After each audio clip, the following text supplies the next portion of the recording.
kita memulai ibadah, mari bersama-sama kita berkatakan dengan iman Mazmur 91 sebagai doa kita. Dalam lindungan Allah, orang yang duduk dalam lindungan yang maha tinggi dan bermalam dalam naungan yang maha kuasa akan berkata kepada Tuhan, tempat perlindunganku dan kubu pertahananku, Allahku yang kupercayai. Sungguh, dialah yang akan melepaskan engkau dari jerat penangkap burung, dari penyakit sampar yang busuk. Dengan kepaknya ia akan menudungi engkau. Di bawah sayapnya engkau akan berlindung. Kesetiaannya ialah perisai dan pagar tembok. Engkau tak usah takut terhadap kedahsyatan malam, terhadap panah yang terbang di waktu siang, terhadap penyakit sampar yang berjalan di dalam gelap, terhadap penyakit menular yang mengamuk di waktu petang. Walau 1000 orang rebah di sisimu dan 10.000 di sebelah kananmu, tetapi itu tidak akan menimpamu. Engkau hanya menontonnya dengan matamu sendiri dan melihat pembalasan terhadap orang-orang fasik. Sebab Tuhan ialah tempat perlindunganmu, yang maha tinggi telah kau buat tempat perteduhanmu. Malapetaka tidak akan menimpa kamu, dan tulah tidak akan mendekat kepada kemahmu. Sebab malaikat-malaikatnya akan diperintahkannya kepadamu untuk menjaga engkau di segala jalanmu. Mereka akan menatang engkau di atas tangannya, supaya kakimu jangan terantuk kepada batu. Singa dan ular tedung akan kau langkahi. Engkau akan menginjak anak singa dan ular naga. Sungguh, hatinya melekat kepadaku, maka aku akan meluputkannya. Aku akan membentenginya, sebab ia mengenal namaku. Bila ia berseru kepadaku, aku akan menjawab. Aku akan menyertai dia dalam kesesakan. Aku akan meluputkannya dan memuliakannya. Dengan panjang umur akan kukenyangkan dia, dan akan kuperlihatkan kepadanya keselamatan daripadaku. Orabaya shandara labara bara labara labara labara labara. Mari kita berdoa Bapak Ibu Saudara untuk Indonesia. Bapa kami dalam kerajaan surga, kami bersyukur Tuhan untuk bangsa kami Indonesia. Kami percaya Engkau berkenan atas bangsa kami. Kami tahu pasti kaki dian-Mu ada atas Indonesia. Hari ini Tuhan kami berdoa, biar lawatan Tuhan dinyatakan turun atas Indonesia. Pulihkan bangsa kami daripada segala sakit penyakit, daripada kutuk ya Tuhan. Kami hancurkan, kami patahkan di dalam nama Tuhan Yesus Kristus.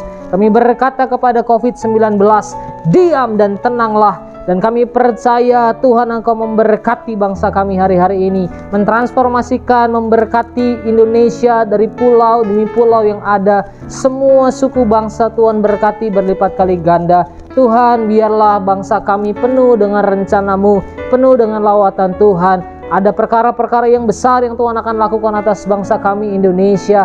Indonesia di tangan-Mu, Indonesia di hati-Mu Tuhan. Berkati pemerintahan kami, mulai dari jajaran yang paling atas sampai dengan keluarga demi keluarga. Kami percaya Tuhan Engkau tuntun bangsa kami untuk masuk dalam satu dimensi yang luar biasa, melangkah bersama dengan Tuhan, menggenapi semua rencana-Mu. Kami berdoa penuh dengan Roh Kudus, Indonesia penuh dengan Roh Kudus ya Tuhan. Biarlah bangsa kami hari-hari ini menjadi pembawa Pentakosta ketiga ya Tuhan, karena kami percaya Engkau punya rencana yang dahsyat atas bangsa kami. Tuhan, terima kasih banyak sampai Indonesia menjadi contoh, menjadi teladan buat banyak negara-negara yang ada di muka bumi ini ya Tuhan. Biarlah dari Indonesia lahir orang-orang yang dahsyat, orang-orang yang luar biasa, yang cinta mati-matian akan Engkau, penuh dengan Roh Kudus. Terima kasih banyak Tuhan. Kami berdoa juga untuk generasi Yeremia. Berkati generasi Yeremia, pakai generasi Yeremia, generasi muda, mulai dari anak-anak sampai orang-orang dewasa. Engkau akan pakai mereka di tempat di mana Engkau tempatkan, di posisi di mana Tuhan posisikan mereka semua untuk menjadi teladan, untuk menjadi dampak, untuk menjadi berkat dimanapun mereka ada. Kami percaya Tuhan Engkau yang pakai generasi ini untuk generasi yang militan di dalam Engkau, generasi yang takut akan Tuhan, cinta mati-matian kepada Tuhan Yesus, tidak kompromi terhadap dosa, dan memberikan hidup mereka untuk hidup di dalam kekudusan bersama denganmu. Kami percaya hari-hari ini Engkau melawat bangsa kami, perkara yang besar sedang terjadi atas Indonesia. Terima kasih banyak Bapa, terima kasih Roh Kudus, Engkau dahsyat buat kami. Di dalam nama Tuhan Yesus Kristus kami berdoa dan mengucap syukur. Haleluya. Sama-sama kita katakan amin. Puji nama Tuhan, selamat hari Minggu Bapak Ibu Saudara. Boleh kasih tepuk tangan yang terbaik buat Tuhan Allah kita. Kita akan sama-sama memuji Tuhan yang besar. Yang setuju katakan amin. Haleluya. Boleh sambil tepuk tangan buat Tuhan Yesus Bapak Ibu Saudara.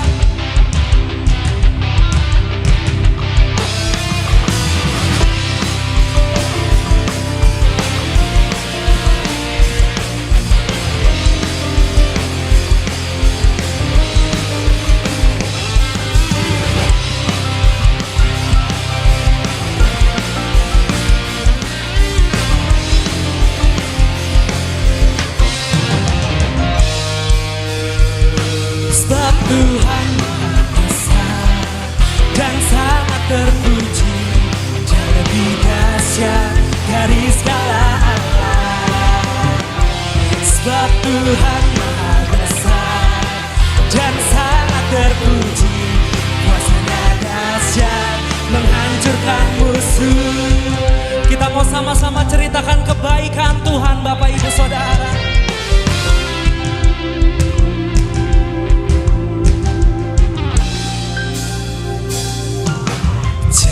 Ceritakanlah kemuliaan-Nya di antara segala bangsa, dan perbuatan-Nya yang sungguh ajaib di antara suku bangsa. Yang di rumah-rumah ceritakan kebaikan Tuhan.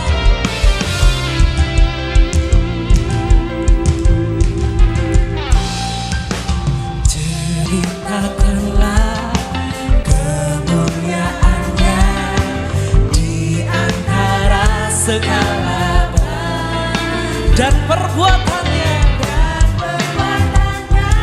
yang sungguh ajaib di antara suku bangsa. Sebab Tuhan maha besar dan sangat terpuji, lebih dahsyat dari segala Allah.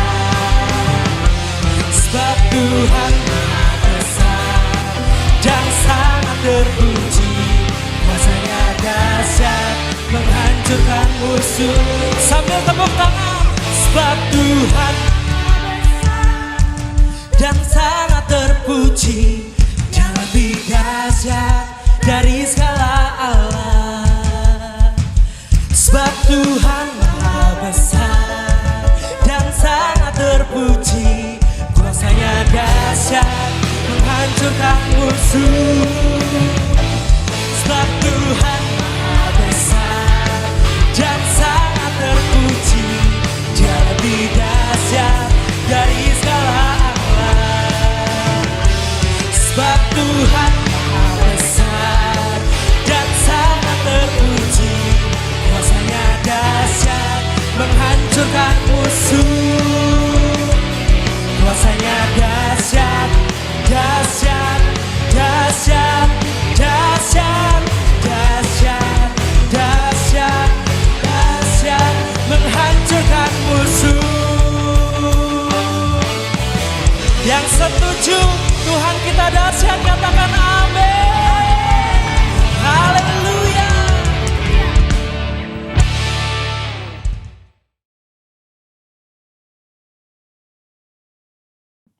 Shalom saudara, dalam Voice of Pentecost kali ini kita akan membahas tentang kualitas bukan popularitas. Bagaimana kita dapat selalu mengambil keputusan yang berintegritas dan berani menghidupinya. Pada keadaan saat ini, dengan adanya pembatasan sosial dan segala sesuatu yang dibuat serba online, integritas kita menjadi sangat diuji. Misalnya, ketika meeting online sengaja mematikan video seolah mengalami gangguan teknis, padahal untuk mengerjakan hal yang lain. Integritas tidak hanya bicara soal keselarasan antara ucapan dan perbuatan, tetapi adalah keputusan yang kita buat secara totalitas dan konsisten. Maksudnya, terus-menerus melakukan segala sesuatu berdasarkan prinsip kebenaran, sekalipun keputusan tersebut berbeda dengan konsep yang dianggap lazim oleh dunia. Bahkan jika keputusan tersebut terlihat merugikan untuk kita. Seperti yang diajarkan oleh Tuhan Yesus dalam Matius 5 ayat 37, jika ya, hendaklah kamu katakan ya. Jika tidak, hendaklah kamu katakan tidak. Apa yang lebih daripada itu berasal dari si jahat. Kita harus selalu berhikmat serta siap untuk berpegang teguh pada prinsip kebenaran. Saudara mungkin pernah menghadapi situasi yang memaksa saudara melakukan sesuatu yang tidak benar, baik di pekerjaan, bahkan di pelayanan atau hubungan sosial. Entah karena diminta atasan atau orang yang kita kasihi. Tapi justru pada situasi seperti inilah kita dapat menerapkan ajaran Kristus untuk memiliki keberanian dan hikmat untuk berkata tidak, sekalipun dengan berbagai resiko yang harus kita hadapi. Jika kita berkompromi satu kali saja, kita akan diminta berkompromi lagi di lain kesempatan. Lambat laun, kita akan menjadi terbiasa dan pada akhirnya tidak merasa lagi bahwa perbuatan tersebut salah. Setiap hari kita dihadapkan oleh pilihan demi pilihan, tidak terkecuali tantangan dan godaan yang menguji ketaatan kita kepada Tuhan. Apa yang harus kita lakukan ketika tantangan atau godaan itu datang? Yang pertama, tidak larut dengan dunia. Di zaman postmodern ini, toleransi dibuat mengarah kepada kompromi yang berbeda dengan kebenaran Alkitab. Orang yang toleran selalu dianggap berpikiran luas, bebas, dan humanis, sehingga orang percaya yang berani berdiri teguh dalam mempertahankan kebenaran firman Tuhan dalam kehidupan sehari-hari semakin berkurang. Kompromi pun sudah dianggap biasa di kalangan gereja yang dulu menekankan pentingnya ketaatan pada firman Tuhan. Keadaan ini mengingatkan akan kisah Daniel, seorang pemuda Israel yang mengalami pembuangan saat Yerusalem ditaklukkan oleh Babel. Pada saat itu, Raja Babel membawa Daniel dan orang-orang terbaik lainnya untuk diajar ilmu pengetahuan dan dibentuk karakternya. Mereka sangat diistimewakan dengan harapan orang-orang tersebut akan loyal kepada Babel. Namun, walaupun mendapatkan kehidupan yang enak dan masa depan yang cerah, Daniel tetap memilih untuk menjalankan perintah Tuhan. Dia tidak memakan makanan raja yang tidak sesuai dengan hukum Taurat. Daniel sadar, sebagai anak Tuhan, ia harus tetap taat, walaupun hidup di tengah bangsa yang tidak mengenal Tuhan. Yang kedua, tidak malu menghidupi kebenaran. Hidup dalam kebenaran adalah hidup tanpa kepalsuan, hidup dengan jujur. Yesus adalah kebenaran. Sebagai pengikut Kristus, kita harus memperkatakan dan mempraktekkan kebenaran dalam hidup. Orang menganggap perintah-perintah yang diberikan Yesus terlalu kaku dan tidak relevan pada zaman ini. Padahal, memang kebenaran tidak bergantung pada perasaan, pengalaman, atau penafsiran yang bersifat subjektif. Kebenaran Allah adalah benar tanpa pengecualian. Orang Kristen yang sejati akan melihat integritas dirinya sebagai suatu harga diri terpenting. Kita tidak perlu merasa takut berpihak kepada kebenaran. Alkitab berkata pada 1 Petrus 4 ayat 16, jika ia menderita sebagai orang Kristen, maka janganlah ia malu, melainkan hendaklah ia memuliakan Allah dalam nama Kristus itu. Biarlah kita tetap mempertahankan kebenaran dan memuji Tuhan. Yang ketiga, hidup seperti Yesus hidup. Yesus adalah kebenaran. Untuk dapat hidup secara benar, maka kita harus hidup dalam Yesus. 1 Yohanes 2 ayat 5-6 berkata, tetapi barang siapa menuruti firman-Nya, di dalam orang itu sungguh sudah sempurna kasih Allah. Dengan itulah kita ketahui bahwa kita ada di dalam Dia. Barang siapa mengatakan bahwa ia ada di dalam Dia, ia wajib hidup sama seperti Kristus telah hidup. Hidup menjadi sama seperti Kristus merupakan kehendak Bapa. Yesus menjelaskan lebih lanjut dalam Matius 5 ayat 48. Karena itu, haruslah kamu sempurna, sama seperti Bapamu yang di surga adalah sempurna. Jika kita berkata hidup dalam Bapa, kita menjadikan Yesus sebagai Tuhan dan Juru Selamat di dalam hidup ini. Dan kita wajib hidup sama seperti Yesus telah hidup. Mari kita minta pertolongan Roh Kudus untuk memimpin hidup kita pada zaman sekarang. Kita harus menyadari bahwa kita adalah anak Tuhan, maka kita harus hidup sesuai dengan firman Tuhan. Seperti Kristus taat mengerjakan apa yang ditetapkan oleh Bapanya. Itulah yang menjadi kunci keberhasilan Kristus. Seringkali kita berpikir bahwa hidup sama seperti Kristus menjadikan hidup kita terkekang dan menderita. Padahal, jika kamu tetap dalam firman-Ku, kamu benar-benar adalah murid-Ku, dan kamu akan mengetahui kebenaran, dan kebenaran itu akan memerdekakan kamu. Seperti tertulis di Yohanes 8 ayat 31-32. Itulah sebabnya, selama di bumi, Yesus tidak pernah menyia-nyiakan kesempatan yang ada. Fokus hidupnya terpusat hanya untuk melakukan kehendak Bapa. Jadi, jika kita mengikuti teladan Yesus, kita akan hidup seperti Dia. Ketika dunia menawarkan kita untuk jadi serupa sepertinya, kita harus berani mengambil keputusan yang berintegritas, yaitu dengan berkata tidak. Tidak larut dalam dunia, tidak malu menghidupi kebenaran, dan yang terutama, hidup seperti Yesus telah hidup. Mari kita menjadi orang percaya yang berintegritas penuh di tengah dunia pada zaman ini. Untuk penjelasan lebih lengkapnya dari tim teologi kami, silahkan buka link yang ada di atas atau scan QR Code yang tersedia. Salam integritas, Tuhan Yesus memberkati.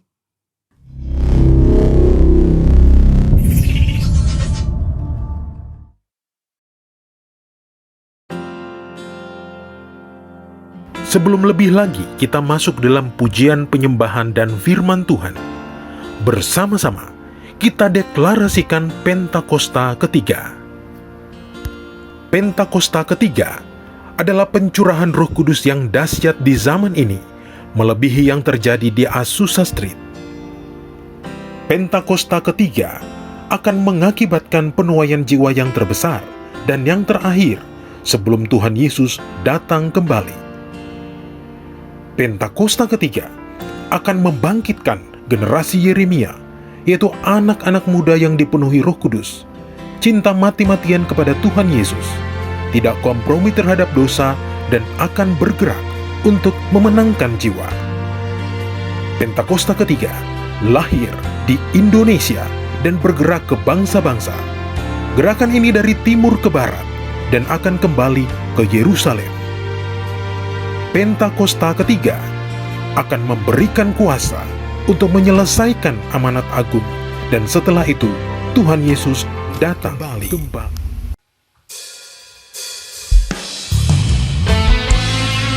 Engkau Tuhan yang kami muliakan, Tuhan. Engkau yang kami agungkan ya Bapa. Sebab nama-Mu yang layak disembah ya Tuhan.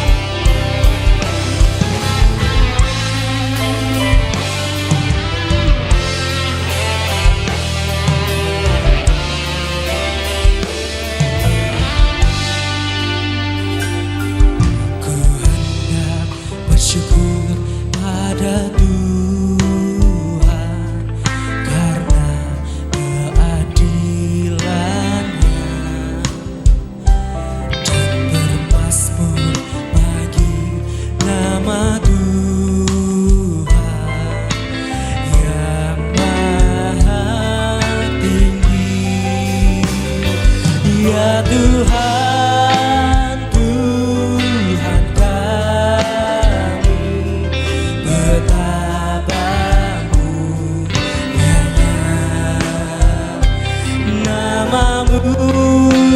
Tuhan kami dimuliakan atas seluruh bumi.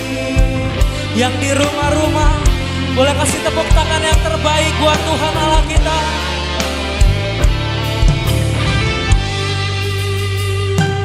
Aku hendak bersyukur pada Tuhan karena keadilan-Nya,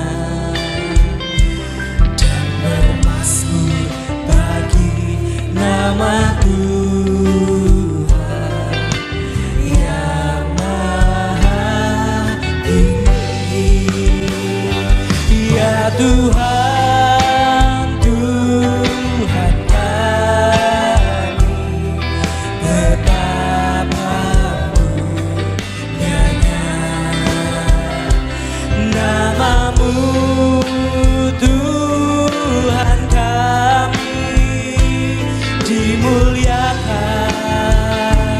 atas seluruh bumi.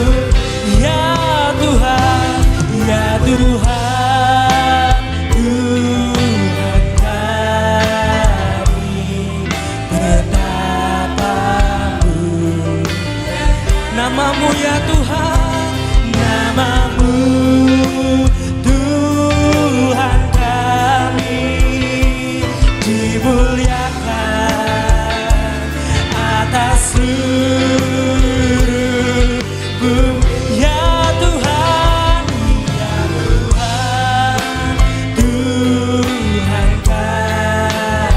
Betapa mulianya Engkau ya Tuhan. Namamu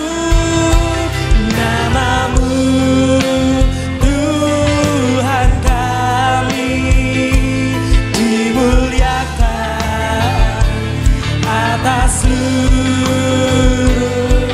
Lebih lagi ya Tuhan, ya Tuhan, Tuhan kami. Betapa mulia namamu, namamu Tuhan kami dimuliakan atas seluruh.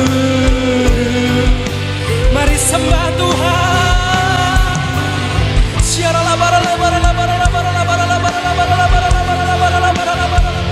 Kami sembah Engkau Tuhan, kami sembah Engkau ya Tuhan.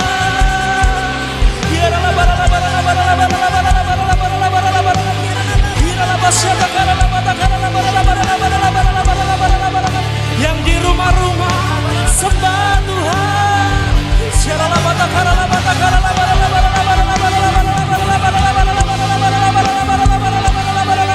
Mulai berdoa dalam roh Bapak Ibu Saudara, berdoa dalam roh.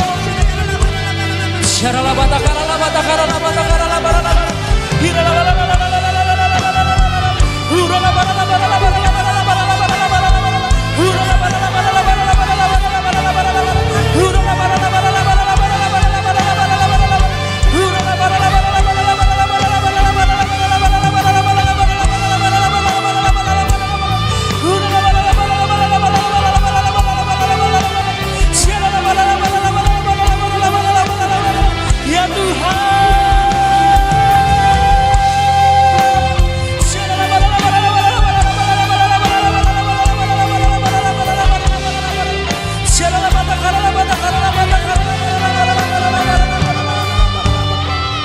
mari sambil angkat tangan tinggi. Ya Tuhan, Tuhan kami, betapa mulia namamu, namamu Tuhan kami dimuliakan atas seluruh bumi. Saudara dengan sinar katakan, ya Tuhan.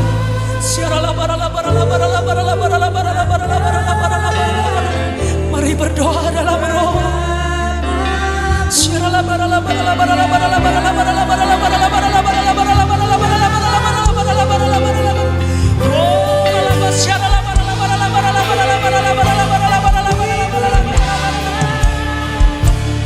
Atas seluruh bumi. Mari sambil angkat tangan tinggi Bapak Ibu Saudara. Ya Tuhan, Tuhan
Beri tepuk tangan yang terbaik buat Tuhan Allah kita.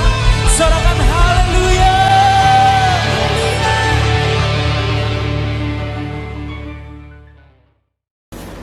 Mari Bapak Ibu Saudara, sebelum kita dengarkan firman Tuhan, sama-sama kita berdoa. Tuhan, saya percaya bahwa firman-Mu berkuasa. Saya percaya bahwa firman-Mu dapat merubah seluruh kehidupan kami. Saya percaya bahwa firman-Mu ya dan amin. Sebab firman ini adalah Engkau sendiri. Kami siap untuk menerimanya di dalam nama Tuhan Yesus. Amin. Shalom Bapak Ibu Saudara, Shalom Gereja Tuhan. Satu kehormatan saya bisa menyampaikan firman Tuhan untuk Bapak Ibu Saudara di ibadah online saat ini. Dimanapun Bapak Ibu Saudara berada, saya percaya bahwa kita semua ada dalam keadaan yang baik. Dan mari siapkan hati kita untuk mendengarkan apa yang menjadi pesan Tuhan. Mari sama-sama kita buka di dalam surat Yakobus pasal yang pertama, di ayat yang ke-12, berkata bahwa berbahagialah orang yang bertahan dalam pencobaan, sebab apabila ia sudah tahan uji, ia akan menerima mahkota kehidupan yang dijanjikan Allah kepada barang siapa yang mengasihi Dia. Sekali lagi, Bapak Ibu Saudara, di dalam surat Yakobus pasal yang pertama ayat yang ke-12 mengatakan, berbahagialah orang yang bertahan dalam pencobaan, sebab apabila ia sudah tahan uji, ia akan menerima mahkota kehidupan yang dijanjikan Allah kepada barang siapa yang mengasihi Dia. Khotbah saya hari ini, kalau Bapak Ibu Saudara suka atau senang dengan tema khotbah, khotbah saya kasih tema dengan satu buah pertanyaan, yaitu mau fokus kepada fakta atau fokus kepada janji Allah? Pilihan ada di Bapak Ibu semua. Kenapa saya ambil tema ini? Karena kita tahu bahwa 1 tahun lebih kita ada di dalam masa pandemi COVID-19. Dan begitu banyak hal yang sudah kita lewati. Begitu banyak fakta demi fakta yang menyedihkan yang kita lewati, Bapak Ibu Saudara. Kita melihat orang-orang terkasih dipanggil Tuhan lebih dulu. Kita melihat bahwa hal ini, pandemi ini membuat hubungan keluarga, hubungan anak dan orang tua, hubungan orang tua dan anak, hubungan suami istri tergoncangkan, mengalami banyak hal di dalam keluarga. Bahkan kita bisa melihat betapa banyaknya orang yang kehilangan pekerjaan karena di PHK. Fakta-fakta ini tentunya menjadi hal yang sangat menakutkan buat kita sebagai manusia, dan terlepas kita sebagai anak-anak Tuhan tentunya. Karena begitu banyak hal, begitu banyak kejadian yang kita lihat, bagaimana kita pun, banyak anak-anak Tuhan yang gugur imannya. Mereka tidak sanggup bertahan, mereka tidak sanggup untuk fokus kepada janji Allah. Mereka lebih memilih fokus kepada fakta demi fakta yang terjadi. Sehingga banyak sekali kita melihat anak-anak Tuhan yang akhirnya hilang kepercayaannya kepada janji Allah. Hilang iman kepercayaannya kepada Tuhan. Lebih mirisnya lagi, bahwa sampai mereka nekat untuk menghabisi nyawanya.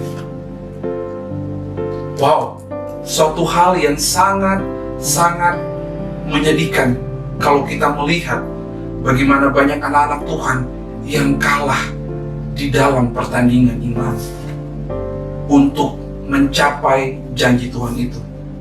Satu hal, karena mereka lebih memilih fokus kepada fakta yang sedang terjadi.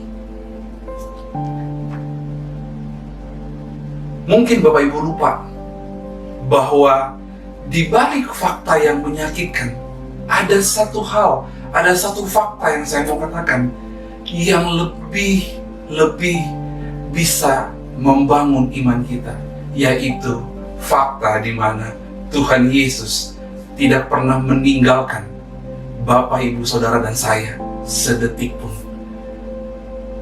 Di musim-musim hidup kita, waktu sakit maupun sehat, suka maupun duka, Tuhan ada di sana. Harusnya kita lebih memilih fokus kepada janji Tuhan. Sebab janji Tuhan ya dan amin. Sebab janji Tuhan tidak pernah gagal dalam hidup kita, dalam hidup Bapak, Ibu, Saudara, dan saya. Janjinya, Dia Allah yang berjanji dan selalu menepatinya. Saya ajak Bapak, Ibu, Saudara melihat ada beberapa tokoh di Alkitab yang mungkin bisa menjadi perbandingan untuk Bapak, Ibu, Saudara, dan saya. Bagaimana kita melihat di dalam Alkitab ada Abraham di sana. Bapak Ibu bisa baca di dalam Roma 4 ayat 19. Bagaimana Abraham tetap percaya kepada janji Allah, sekalipun faktanya berbanding terbalik. Bapak Ibu Saudara sudah tahu bahwa Tuhan menjanjikan Abraham sebagai bapa atas segala bangsa, bapa dari segala orang beriman. Tuhan berjanji keturunannya seperti bintang di langit. Tapi tahukah fakta yang terjadi? Sarah saat itu dikatakan mandul. Wow, mandul Bapak, Ibu, Saudara. Dan saat itu usia Abraham dan Sarah tidak muda lagi. Ini satu fakta yang seharusnya bisa menggoncangkan iman percayanya Abraham kepada Allah. Tapi Abraham memilih untuk percaya. Apa yang bisa kita lihat lagi? Yusuf, wow, dia menerima janji Allah di usia yang masih muda.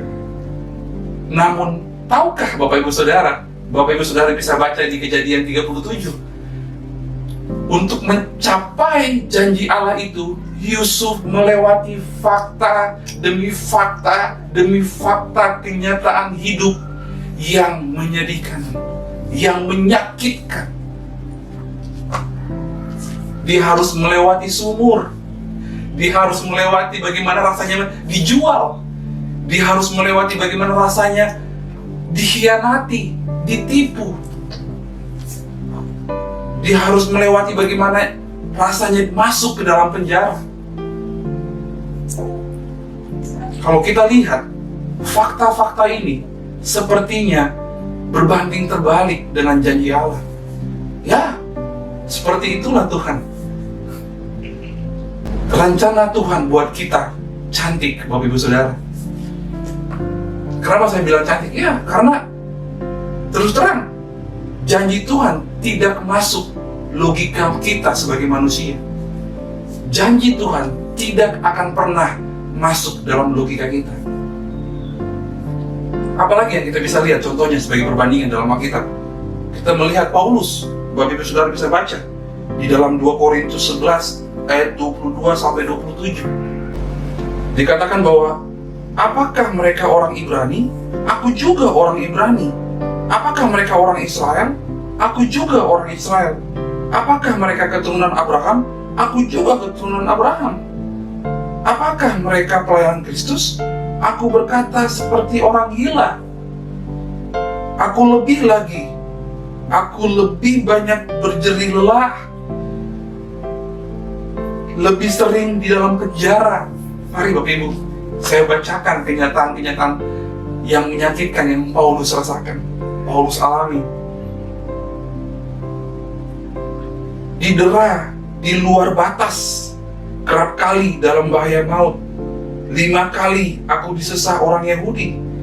Setiap kali 40 kurang 1 pukulan. 3 kali aku didera. 1 kali aku dilempari dengan batu.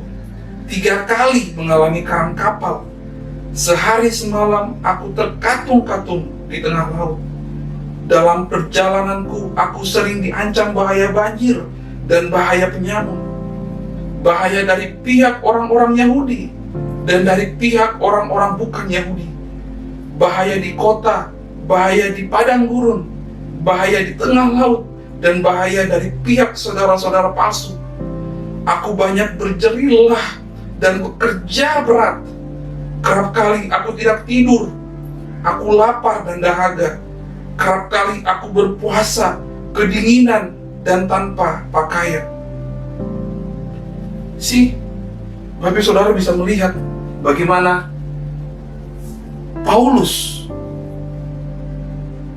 diperhadapkan dengan fakta hidup yang menyakitkan. Pertanyaannya, apakah Paulus memilih untuk mundur? Apakah Paulus memilih untuk menyerah? Tidak, Bapak Ibu Saudara. Sebab dia tahu bahwa pencobaan-pencobaan yang dia alami tidak melebihi kekuatannya. Karena dia tahu ada mahkota kemuliaan Tuhan yang sedang menanti dia di depan sana. Yakobus 1 ayat 12 yang tadi saya bacakan. Wow, ini menarik untuk kita perhatikan. Lalu pertanyaannya, bagaimana kita bisa fokus kepada janji Allah dibandingkan fakta atau kenyataan hidup yang sedang terjadi saat ini? Mungkin di antara Bapak Ibu Saudara bertanya seperti itu. Mari saya mau katakan satu hal simple, Bapak Ibu Saudara. Satu kata untuk menjawab pertanyaan tersebut, yaitu hubungan. Yes, hubungan yang intim dengan Tuhan. Itulah yang membuat Abraham bisa tetap fokus kepada janji Allah. Bukankah kekristenan berbicara soal hubungan? Yesus datang, Allah mempersembahkan Kristus sebagai korban yang hidup di kayu salib untuk menebus dosa-dosa kita. Karena apa? Karena Dia mencintai kita, Dia mengasihi kita. Itulah hubungan. Itulah arti sebuah hubungan. Ada pengorbanan, sacrifice yang harus dilakukan.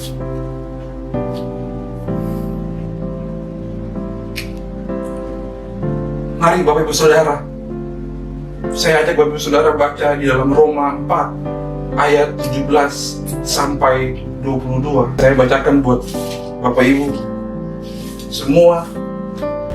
Seperti ada tertulis, engkau telah kutetapkan menjadi bapa banyak bangsa di hadapan Allah yang kepadanya ia percaya, yaitu Allah yang menghidupkan orang mati dan yang menjadikan dengan firman-Nya apa yang tidak ada menjadi ada. Sebab sekalipun tidak ada dasar untuk berharap, namun Abraham berharap juga dan percaya. Ini ayat yang sangat powerful, saya boleh katakan. Sangat powerful, sekalipun tidak ada dasar untuk Bapak Ibu Saudara percaya. Tapi pilihlah untuk percaya kepada setiap janji-janji Allah. Bahwa Ia akan menjadi bapa banyak bangsa menurut yang telah difirmankan. Demikianlah banyaknya nanti keturunanmu. Imannya tidak menjadi lemah, walaupun ia mengetahui bahwa tubuhnya sudah sangat lemah. Karena usianya telah kira-kira 100 tahun dan bahwa rahim Sarah telah tertutup. Wow.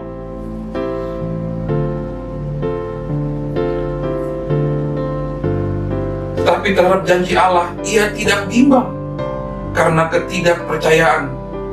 Malah ia diperkuat dalam imannya dan ia memuliakan Allah. Sekali lagi saya ulang Bapak Ibu Saudara, di ayat yang ke-20 mengatakan, tetapi terhadap janji Allah, garis bawahi ini, ia tidak bimbang karena ketidakpercayaan. Malah ia diperkuat dalam imannya dan ia memuliakan Allah. Wow, luar biasa Bapak Ibu Saudara. Saya berdoa kita memiliki iman yang sungguh. Kita memiliki kepercayaan terhadap janji Allah yang kuat seperti Abraham. Ayat yang ke-21, dengan penuh keyakinan bahwa Allah berkuasa untuk melaksanakan apa yang telah Ia janjikan.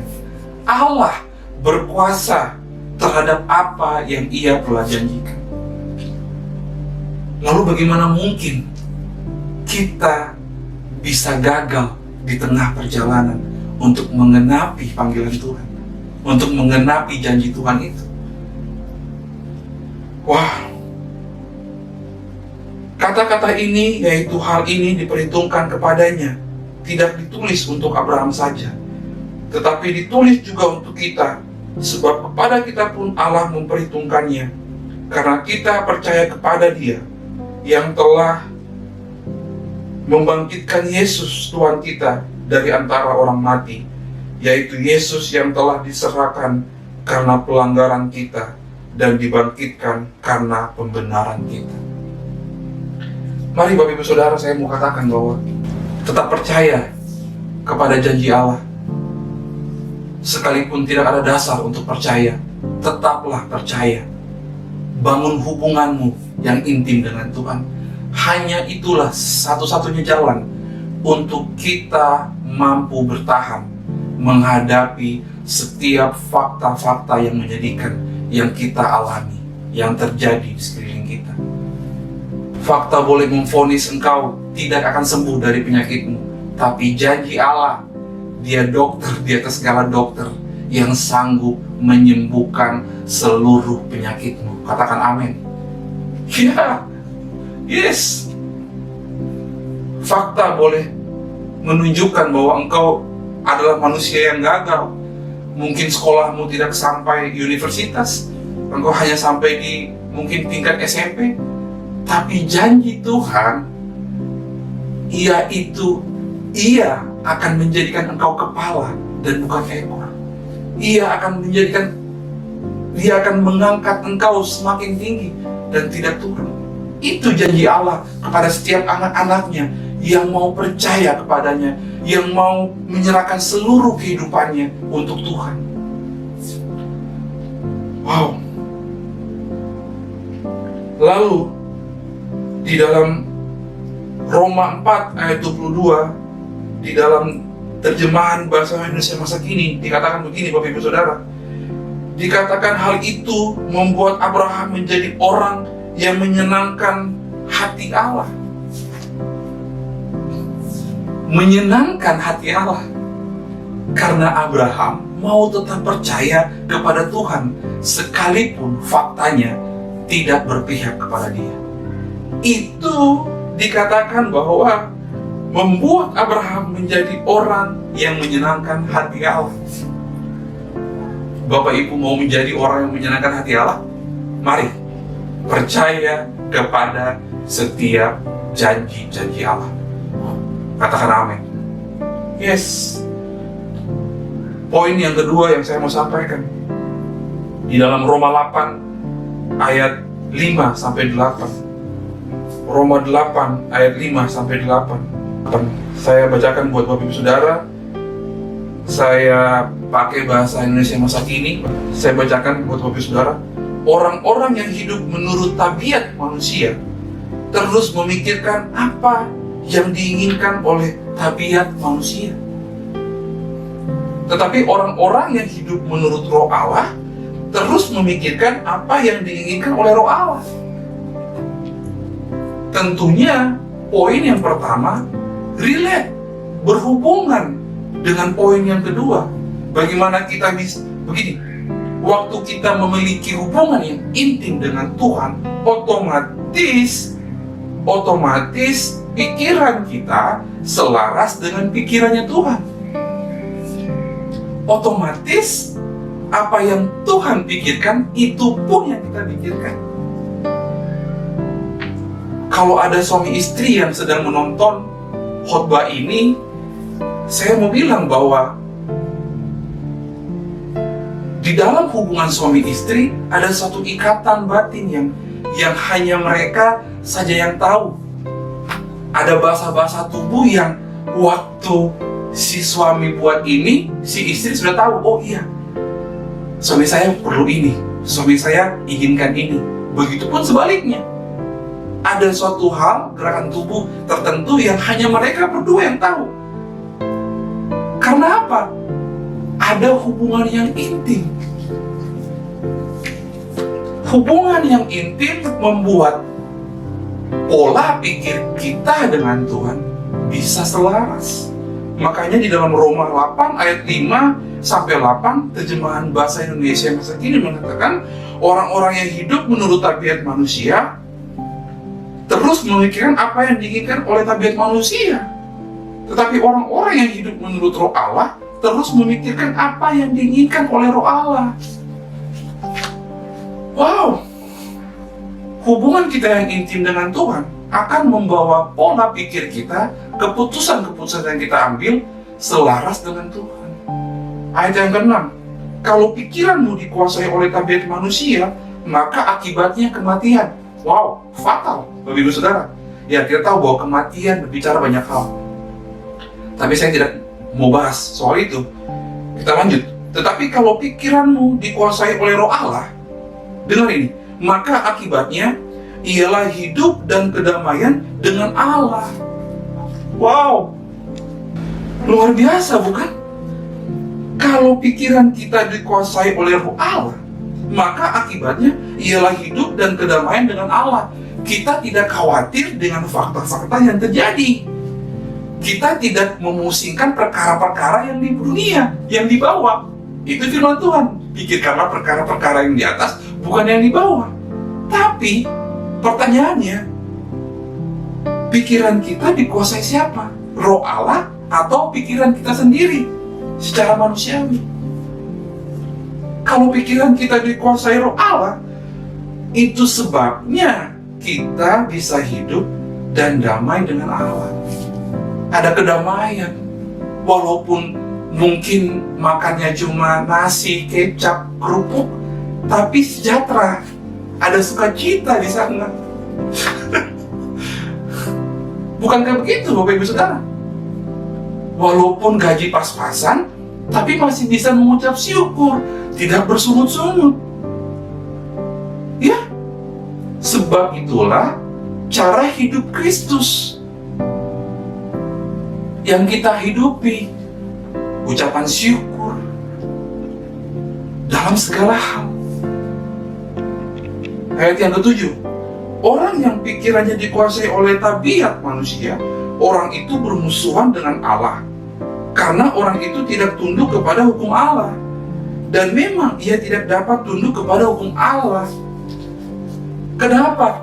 Banyak orang-orang Kristen, banyak anak-anak Tuhan yang akhirnya gagal di tengah jalan. Ini dia jawabannya. Karena pikiran mereka dikuasai oleh tabiat manusia.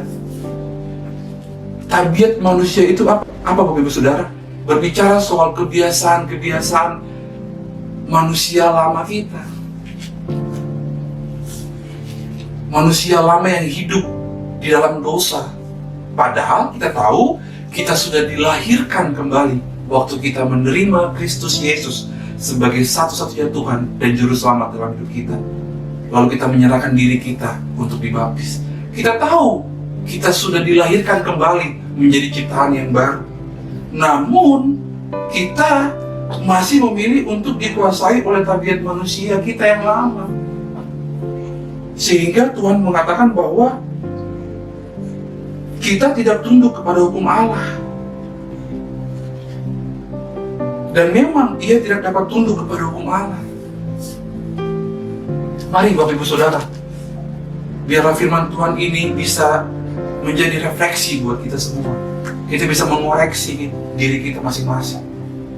Lalu ayat yang ke-8, orang-orang yang hidup menurut tabiat manusia tidak dapat menyenangkan Allah. Nah, ini dia. Dengar sekali lagi, saya tekankan buat Bapak Ibu Saudara bahwa orang-orang yang hidup menurut tabiat manusia tidak dapat menyenangkan hati Allah. Mereka yang masih hidup dengan pola hidup atau tabiat hidupnya yang lama, manusia yang lama, dia tidak dapat menyenangkan hati Allah. Karena tentunya pikirannya tidak selaras dengan pikirannya Allah. setiap keputusan yang diambilnya bukan daripada Tuhan. Oleh sebab itu, Paulus menekankan bahwa mereka tidak bisa menyenangkan hati Allah. Analogi yang simpel yang bisa saya gambarkan seperti seorang penonton yang menonton suatu film, dan si penonton ini sepertinya sudah tahu alur cerita dari film tersebut, sehingga dia dengan mudah menebak setiap adegan demi adegan dari dalam film tersebut. Seperti itulah gambaran Abraham terhadap janji Tuhan atas dirinya. Ada satu chemistry, ada satu hubungan yang intim, sehingga Abraham mengetahui, sepertinya sudah tahu pola pikir dari Allah. Untuk itu dia memilih untuk terus percaya dan memegang janji Allah daripada fokus kepada fakta yang dia alami. Mari Bapak Ibu Saudara, kita sama-sama renungkan dua poin ini. Hubungan yang intim akan membuat pikiran kita, pola pikir kita selaras dengan pola pikirnya Allah, sejalan dengan pola pikirnya Allah. Saya akan tutup khotbah saya dengan satu kesaksian yang luar biasa dari wanita kulit hitam yang kesaksiannya menggemparkan dunia pada saat itu. Saya akan bacakan kesaksian ini. Dia memulai kesaksiannya dengan mengatakan, "Saya adalah anak haram. Ibuku bisu, tuli dan sangat miskin. Suatu hari ibuku diperkosa hingga hamil. Saya lahir tanpa pernah kenal siapa ayah saya. Karena menanggung malu, ibuku melahirkanku di kebun yang sepi tanpa bidan. Yang menolong ibuku melahirkanku adalah seorang ibu tua pemilik kebun. Kami hidup sangat miskin, hingga dalam umur yang masih sangat muda, aku terpaksa bekerja keras untuk mencari sesuap nasi untukku dan ibuku, karena saat itu ibuku sakit stroke.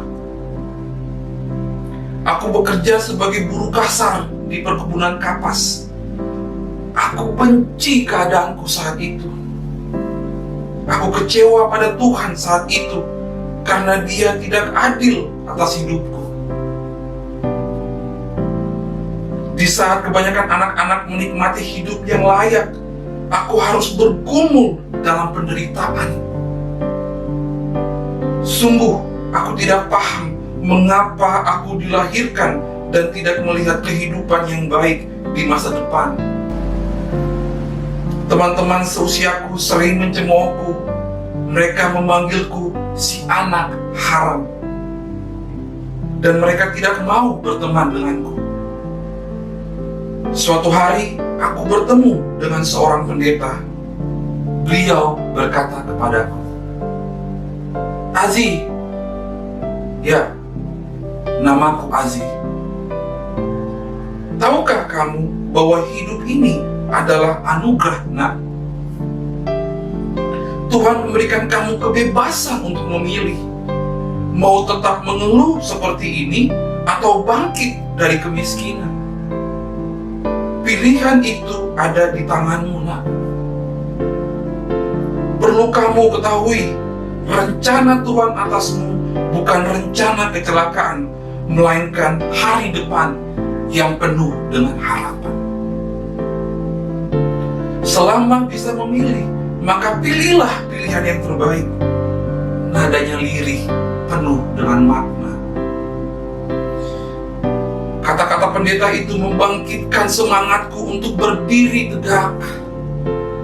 Dan doa ibu membuatku kuat menghadapi tantangan hidup. Akhirnya, aku memilih keluar dari rasa kecewa dan tidak berguna ini. Singkat cerita, aku mulai bekerja dengan giat untuk membiayai sekolah dan kehidupan ibuku.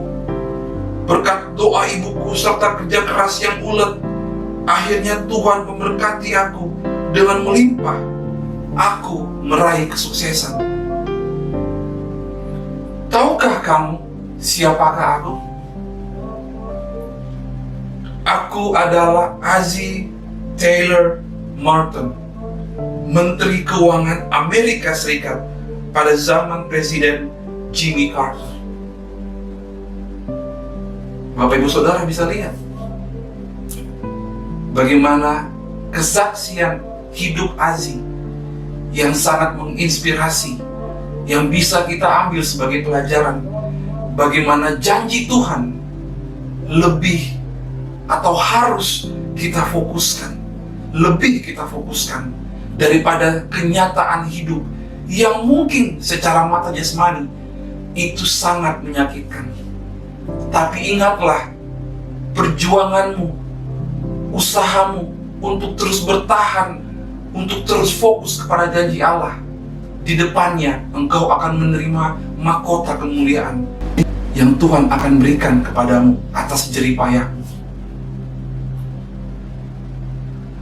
Ozzie lebih memilih fokus kepada janji Tuhan, masa depan yang penuh dengan pengharapan, dibanding melihat fakta bahwa dia dikatakan oleh teman-temannya sebagai anak haram.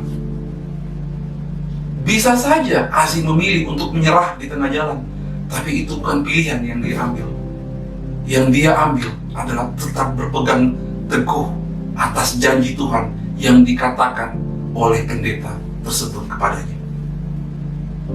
Mari Bapak Ibu Saudara, sama-sama kita refleksikan diri kita. Sama-sama kita merenungkan firman ini. Sejauh mana kita mau terus bertahan sampai di garis akhir untuk mendapatkan, menggenapi setiap janji-janji Tuhan. Saya berdoa saat ini, setiap Bapak Ibu Saudara yang menyaksikan khotbah saya hari ini, engkau diberikan kekuatan untuk terus bertahan, engkau diberikan kekuatan untuk terus berjalan, fokus kepada janji Tuhan. Ingat, firman Tuhan mengatakan, orang benar tidak akan dibiarkannya jatuh dan tergeletak. Pertolongan Tuhan tepat pada waktunya, selalu ada bagi setiap kita yang terus berharap kepadanya. Yang percaya sama-sama katakan amin. Yes, luar biasa. Satu firman untuk menutup khotbah saya hari ini. Sama-sama kita buka di dalam Roma 8 ayat yang ke-17. Roma 8 ayat yang ke-17, Bapak Ibu Saudara. Sama-sama kita buka dan saya akan bacakan buat Bapak Ibu Saudara. Roma 8 ayat 17 mengatakan, dan jika kita adalah anak, maka kita juga adalah ahli waris.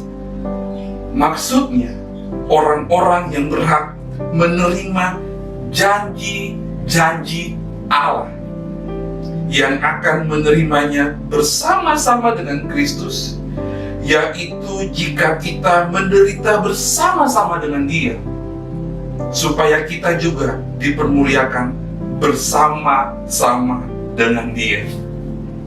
Katakan amin. Tuhan Yesus memberkati. Mari sama-sama kita berdoa untuk menutup khotbah saya saat ini. Di dalam nama Tuhan Yesus, hamba percaya bahwa ini hal yang Tuhan ingin sampaikan melalui bibir mulut hamba-Mu kepada setiap mereka yang menyaksikan khotbah hari ini. Saya percaya bahwa firman-Mu berkuasa dan sanggup merubah, memberikan kekuatan, memberikan tenaga, memberikan daya tahan yang kuat untuk kami tetap bertahan sampai garis akhir, sehingga janji-janji Tuhan itu tergenapi dalam hidup kami. Kami percaya, kami tahu bahwa Engkau Allah ya dan amin. Sedikit pun Engkau tidak pernah lalai untuk menepati janji-janji-Mu untuk kami. Seringkali hanya kami yang tidak mampu bertahan untuk sampai di garis akhir. Tapi saat ini hamba berdoa untuk setiap kami, biarlah kekuatan itu Tuhan limpahkan buat kami. Hingga garis akhir kami menerima mahkota kemuliaan yang Tuhan janjikan untuk anak-anak-Nya. Di dalam nama Tuhan Yesus meteraikan firman ini untuk setiap kami yang mendengarkannya. Haleluya. Amin.